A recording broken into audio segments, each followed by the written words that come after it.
brincava muito de escola, adorava brincar de escola. Meu pai, eu sou de uma família espírita, né? Minha família é espírita. Então, meu pai fundou um dos centros espíritas de Salvador que chama Perseverança e Caridade. E ele ajudou a reconstruir esse lugar, enfim. Ele trabalha com essa parte de construção e sempre nós íamos nesse lugar que fica ali na Graça, mais ou menos.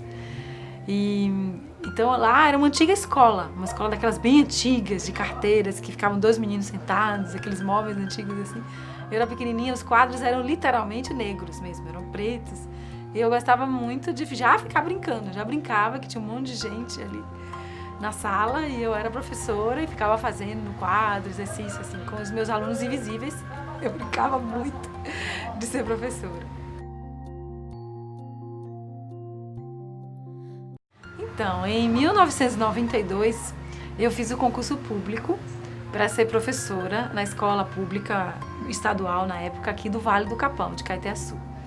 E eu era professora de língua portuguesa, professora leiga de língua portuguesa, porque ainda no país onde você vai ensinar, né, não necessariamente é aquilo que você tem a formação. Então, o Brasil ainda tem muita carência, né, de formação, de professores. Então, quando eu cheguei aqui, eu deveria ser a coordenadora pedagógica da escola, mas o que tinha e o que era necessário era uma professora de língua portuguesa. Então, eu fui dar aula de língua portuguesa na escola de Caeté-Açu.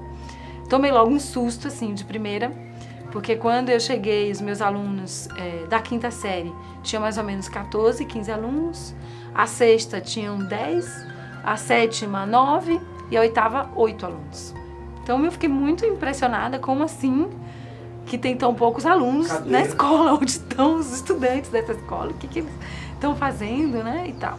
E aí já apareceu logo, desde esse primeiro momento, eu tinha 23 anos nessa época, que os meninos não estavam na escola, que eles tinham desistido da escola, né? Que a escola não era tão atrativa e não fazia tão parte da vida deles. Então eles não estavam na escola, muitos tinham repetido e por isso também tinham desistido da escola.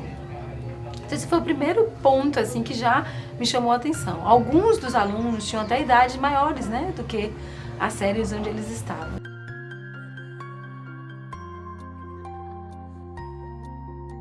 Historicamente, a educação no Vale do Capão chegou também muito tempo depois, né? Por exemplo, esse ginásio que tinha alunos de 5ª e 8ª série, ele existiu muito tempo depois da oportunidade, né, por exemplo, da sede de ter ginásio. Então, tudo isso fez parte também de um tempo difícil para a educação no Capão, né? De ter a educação aqui no Vale do Capão.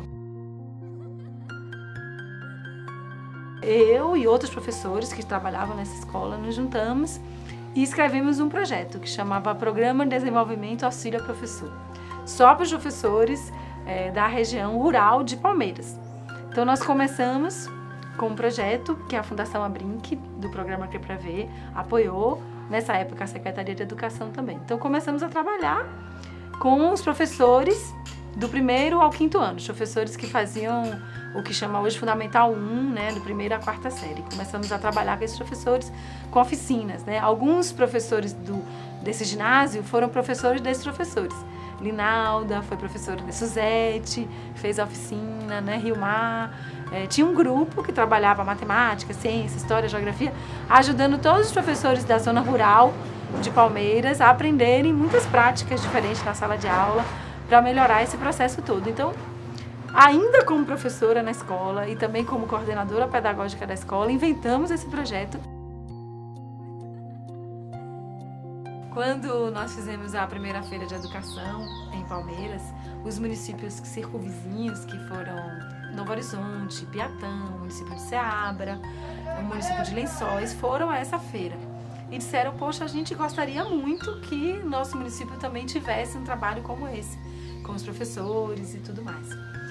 Então, nós nos reunimos, todos esses municípios que desejavam fazer parte. No início eram 4, depois logo ficaram 12.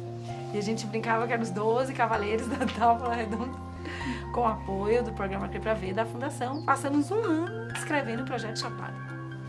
Cada mês era numa cidade. Então, primeiro começamos por Palmeiras.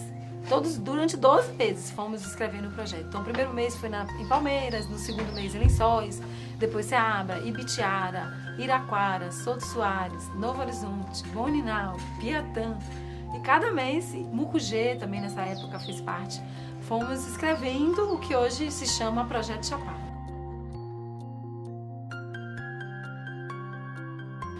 E o que é o Projeto Chapada, né? Nós decidimos juntos, durante um ano, eu sempre digo que o Projeto Chapada foi escrito a 44 mãos. E eu ajudei, digamos assim, a orquestrar esse processo, mas foram 44 mãos que escreveram esse projeto. Então, o que é esse projeto? A gente decidiu que não queremos nenhuma criança analfabeta na Chapada Diamantina. Então, a gente decidiu que a nossa missão é trabalhar com a leitura e com a escrita, né? De formar leitores e escritores. E a gente criou um lema que chama assim, Lendo o Mundo para Escrever a Vida, que é o nosso desejo. Então, a gente acredita que se uma criança aprender muito bem a ler e a ser um bom escritor, ela tem muita chance na vida de ter mais condição, de poder se encontrar no mundo, né? Não só isso, sem dúvida, mas a gente acredita que sim. Porque também a gente acredita que não é qualquer leitura, não é? É essa pessoa, essa criança, enfim, esse estudante aprender a gostar da leitura do ponto de vista do como ela pode contribuir na vida dela, né? A leitura pra gente é um manual de incertezas, assim. A leitura traz a subjetividade, né? Você pode ir para um outro país que você talvez nunca nem vá, através da leitura de um livro. Então, a ideia é que eles realmente conquistem isso. E as escolas desses municípios? As escolas desses municípios, quando a gente começou, não tinha livros, não existiam livros nem literários, nem enciclopédias, nem revistas. Os professores, historicamente, também não eram leitores, não porque eles não gostam de ler, porque eles não tiveram acesso a livros, né? Muitas vezes, em muitos seminários que a gente fez, assim, numa plateia de mais de 1000 professores, a gente perguntar para eles quantos livros eles leram esse ano. Nenhum, assim, tipo 5, ninguém levantava a mão. 4, 3, 2, 1, né? E quantos professores falaram para mim, olha, Cibele, eu vim conhecer a literatura de contos, por exemplo, agora, há pouco tempo, quando realmente os livros chegaram na escola, né? Eu li um livro inteiro, assim, um romance, há pouco tempo. E a gente acredita muito numa coisa que a gente chama de comunidade de aprendizagem, que é como a escola pode ser uma comunidade de aprendizagem. Então a escola, como um hospital, não é? Tem cada um seus papéis. Então tem o diretor, o coordenador pedagógico, o professor, os funcionários da escola, os pais e os estudantes. Então como que esse grupo junto pode ser uma comunidade de aprendizagem? Pode aprender junto a fazer uma escola diferente, né? Nós temos muitas escolas. Hoje o Chapada trabalha com 536 escolas aqui na região da Chapada toda, já chegando no semiárido, porque tem 2 municípios, que é Aramari e Oriçangas, que são do semiárido. E a gente tem visto coisas incríveis, assim. Quando nós começamos, somente de mais de 120.000 crianças, somente 30% conseguia, com 8 anos de idade, aprender a ler e escrever. Então, hoje já são 90%. Então, novo caminho, nós dizemos que é uma revolução silenciosa, assim, porque quando todas essas crianças que já estão, né, chegando no ensino médio, muitas delas, vão construindo uma outra vida, né, uma outra realidade. Um dia eu estava lá aqui no Instituto Chapada e o dono da casa é Milson, né, estava o filho dele, estavam ajudando, estavam construindo, fazendo uma reforma na casa. E Clay estava na hora do intervalo, assim, do lanche. E quando eu saí, Clay estava lendo O Mundo de Sofia. E aí eu falei, nossa, é isso, né? Você pode ser o que você quiser ser na vida, né? Você quer ser um peteiro? Ótimo, quer ser...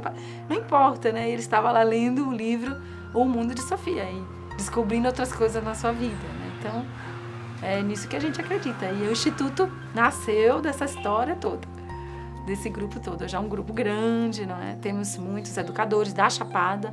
A grande maioria dos nossos professores, formadores, são professores da Chapada, que se tornaram coordenadores pedagógicos e hoje são formadores no Instituto Chapada.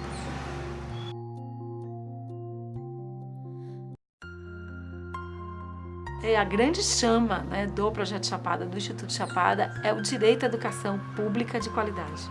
Então, nós trabalhamos com as escolas públicas municipais. A gente acredita na escola pública, na qualidade da escola pública, no direito a uma educação de qualidade, né?